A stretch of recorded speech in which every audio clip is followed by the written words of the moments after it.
This video is sponsored by CuriosityStream. And remember to get some Browntable merch in the Crowdmade store, link in the description.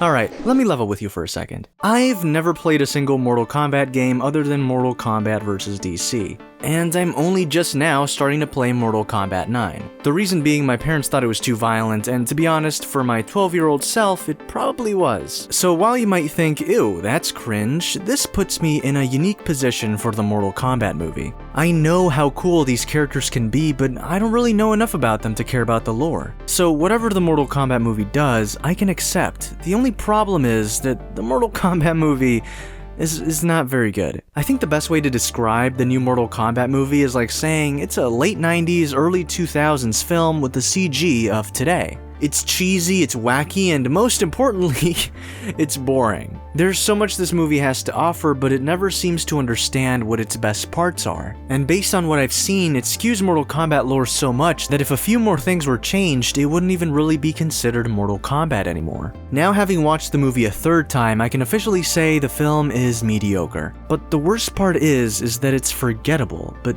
how? He's about to get his soul sucked. I still see people talking about Godzilla vs. Kong, and I think that movie's way worse than this film personally. So why? That wasn't a rhetorical question. Can you please tell me what? So Mortal Kombat? Forgettable. But you know what isn't forgettable? The fact that today's video essay is sponsored by CuriosityStream. CuriosityStream is a subscription streaming service that offers thousands of documentaries and non-fiction titles from some of the world's best filmmakers, including exclusive originals. CuriosityStream is also extremely affordable at under $20 a year, and here I am spending more than $100 on only one streaming service. Being someone that grew up with no cable and just an antenna, I never got to watch any science-y or animal-based shows that are actually worth it. But with CuriosityStream, I can explore countless epic shows that will make my brain expand with knowledge. I'm currently watching Living Universe and countless other space-related shows to make sure I know enough about astronomy for when making Interstellar Ranger commence and its following seasons. Available on a ton of platforms like Roku, Android, Xbox One, smart TVs, iOS, Chromecast, Amazon Fire, Amazon Kindle, and Apple TV. You thought I was done, I was not. You can go to curiositystream.com/browntable for unlimited access to the world's top documentaries and nonfiction series, and for you Chads, use promo code BROWNTABLE and you will save 25% off, which comes out to the ridiculously affordable price of $14.99 a year. So click the link below or go to curiositystream.com/browntable and save 25% right now. That's only $14.99 for the whole year. Here's what's crazy. The first, 7 minutes of the movie were released online, and that was incredible. Like, I'm not joking. The opening of Mortal Kombat is so good, it might as well be from a different movie. Scorpion is the protagonist, Sub-Zero is the antagonist. Simple, right? This seems to be a revenge storyline as Sub-Zero murders Scorpion's family by making them into a popsicle, but of course, the main thing about Scorpion as a character is that he's dead. I think. Right? He's dead, right? I honestly don't know much about this other than he has this connection to hell, and he can rip off his face and like blowtorch people to death, which is sick as fuck, by the way. I cheered when that happened in the movie. But anyways, he dies, and you think, oh no, how will Scorpion come back from this? He doesn't. Yeah, Scorpion no longer has any agency in the entire movie until the very end of the film, where he's summoned in the dumbest way possible, by the actual main character of the movie, vigorously rubbing Scorpion's dagger until he busts out.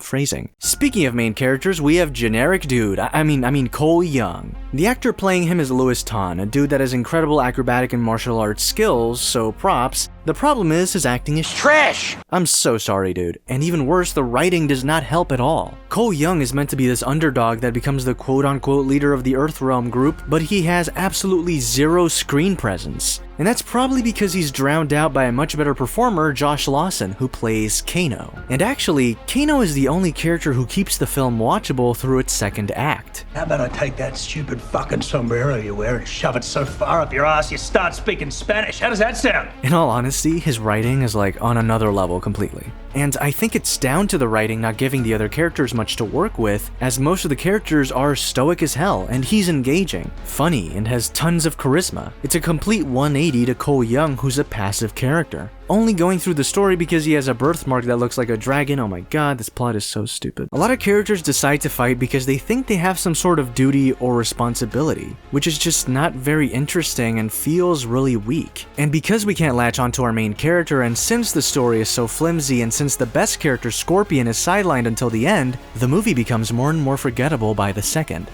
And ultimately, the plot has this weird part where the characters get special abilities if they get stressed enough. Look, I like how goofy some things are, like Kano's laser eye and Young's armor, which is actually kinda cool and I think would work well in a Mortal Kombat game. But then there's Jax's superpower, and while Jax is a great character in the movie, his power is like making his robot arms stronger? Which is so weird because out of all the powers, the guy who lost his arms and got these thin robot arms gets the massive robot arm power? That was so weird. But whatever, you know, the problem is that the movie doesn't really explain its mythology enough for the viewer to get really invested, and deeper explanations wouldn't even really be necessary if the characters in the movie were just more entertaining. Sometimes if a movie has a whack plot but really good characters, the characters can just carry that shit. This movie does not have that. But what is a movie without a director?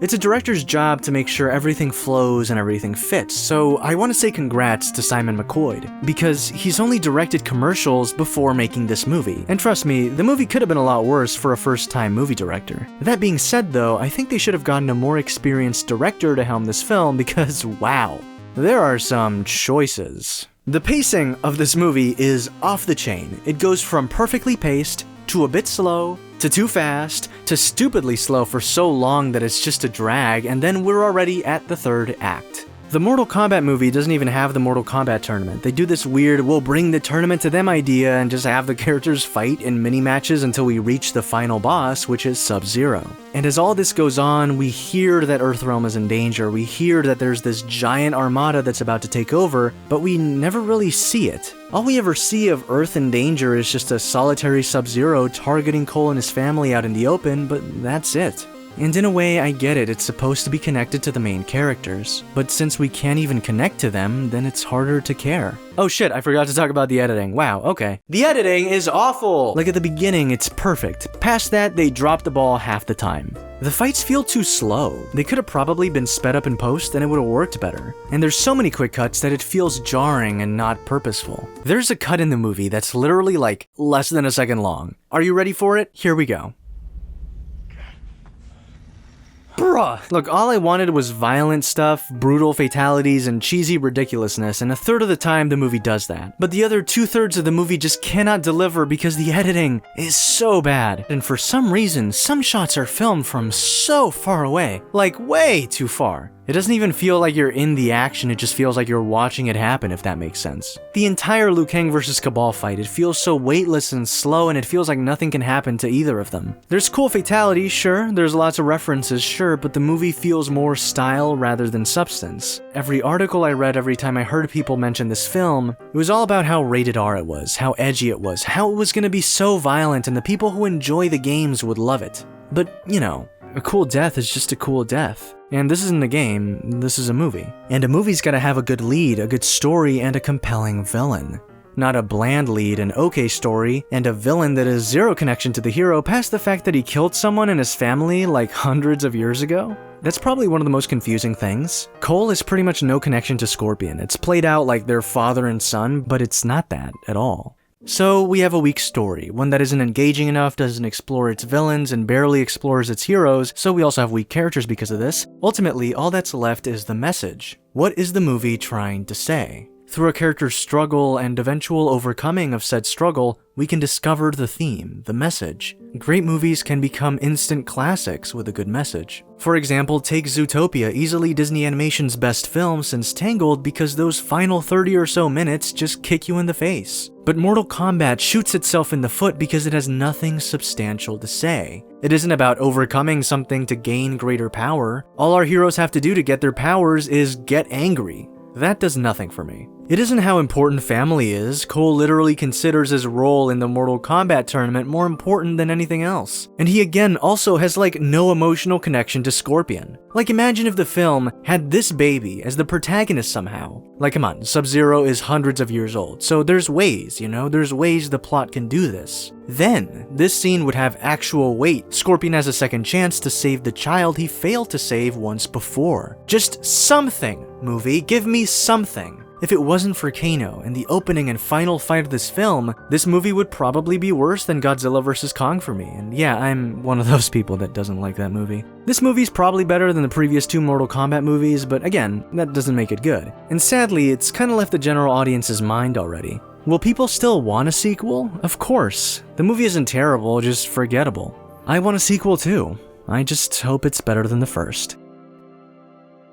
And Louis Tan, you've got the physicality. Just hire an acting coach, please. For me, thanks. Thank you, Chads, for watching this banger. Make sure to become part of the Chad Nation by clicking the subscribe button and turning on notifications. Thanks so much, Issa, for this absolutely impeccable Interstellar Ranger Commence fan art. Get your fan art in a video by uploading it to the Browntable Discord, a link in the description, and check out Interstellar Ranger Commence, the animated series I'm making, and its merch on Crowdmade. Links in the description. Thanks so much, patrons, for supporting the channel. Much love to ya. Hope you enjoyed the video, and the Patreon question of the video comes from Yenzel Rojo, who asks, what was your favorite class in college? I had a lot of classes I enjoyed, like narrative workshop, like storyboarding, and also like film classes, but not gonna lie, it's probably comedy improv. Again, there were a bunch of educational classes where I truly learned a ton and grew as an artist and a filmmaker and animator, but comedy improv was just too much fun. It made me get loose and just start being more me. The class is also amazing in making you less shy. So yeah, it'd have to be that. So thank you so much for the question, man. Thank you all again for watching,